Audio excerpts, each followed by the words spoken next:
안녕하십니까. 파이썬 프로그래밍 강의에 오신 것을 환영합니다. 저는 이 강의를 맡게 된 연세대 응용통계학과의 박태영 교수입니다. 이 강의는 데이터 사이언스의 분석 툴로 흔히 사용되고 있는 파이썬을 기존의 컴퓨터 프로그래밍을 경험하지 못한 분들에게 소개하는 것을 목표로 하고 있습니다. 이번 강의에서는 먼저 파이썬에 대한 간단한 소개를 드리도록 하겠습니다.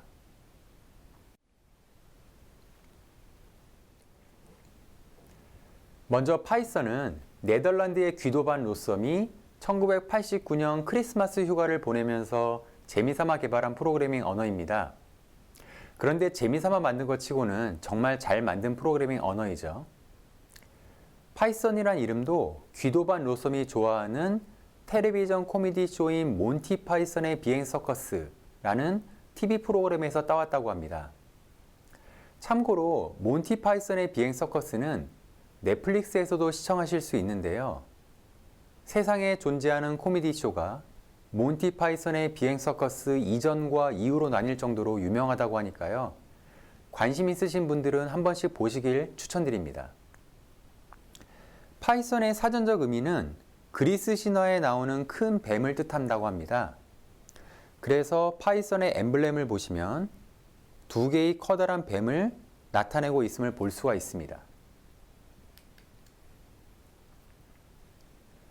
그러면 파이썬을 이용하여 소프트웨어를 개발하는 대표적인 회사는 어디가 있을까요? 귀도반 로썸이 구글과 드랍박스에서 일을 했기 때문에 이 구글과 드랍박스가 대표적인 회사라고 할 수가 있습니다.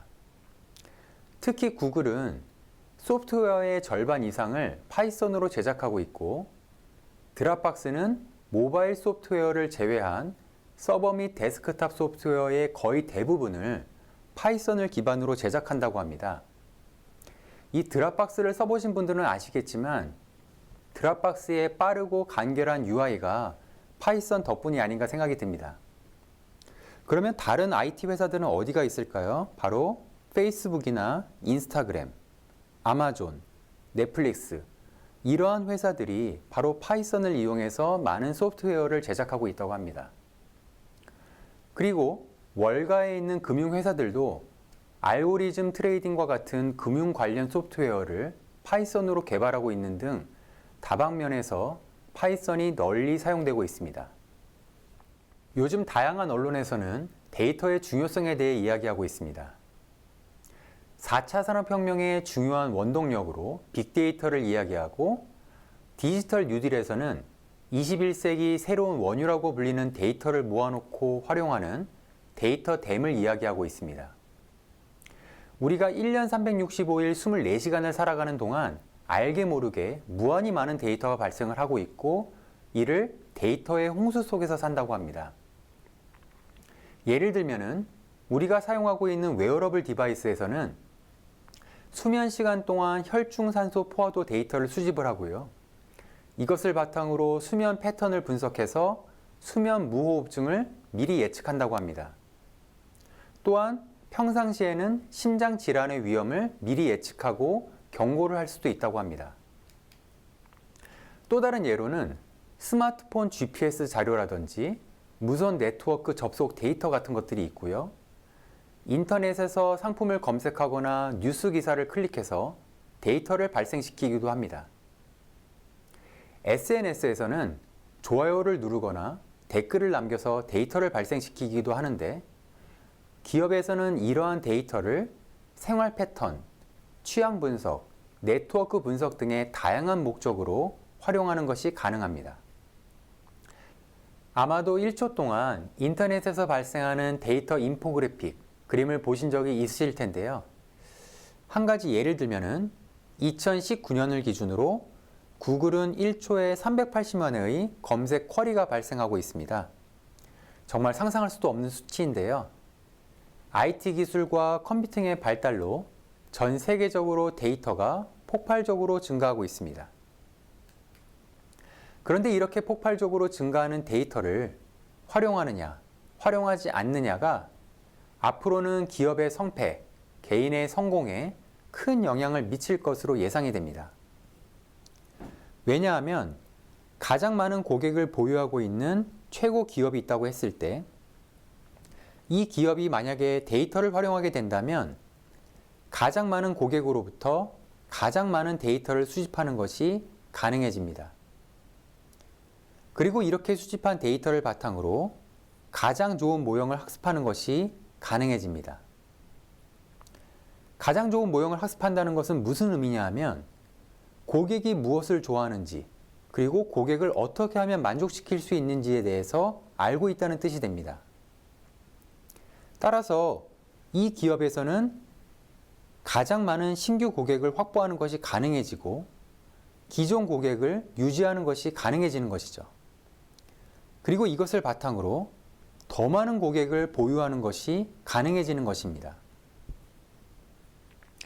따라서 데이터를 활용하는 최고 기업에 대한 쏠림 현상이 더 가속화가 되는 거죠. 구글의 경우에는 검색 엔진 알고리즘 모형을 학습해서 고객 만족도를 높이고 있습니다.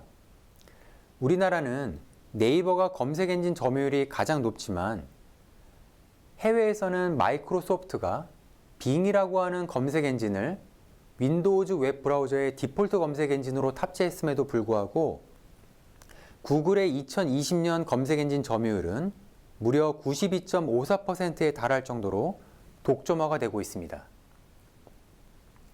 이는 데이터의 중요성이 큰 기업뿐만이 아니라 고객과의 접점을 가지는 모든 업종에 해당되는 내용일 것입니다. 제가 자주 하는 이야기가 있습니다. 바로 데이터 분석을 하지 않더라도 자신의 분야에서 뛰어난 사람이 될 수 있다는 것입니다. 하지만 데이터 분석을 하고 데이터 분석 결과를 활용하면 해당 분야에서 심지어 더 뛰어난 사람이 될 수 있습니다. 제가 오랫동안 리서치를 공동으로 진행해온 미국의 의대 교수님이 계신데요.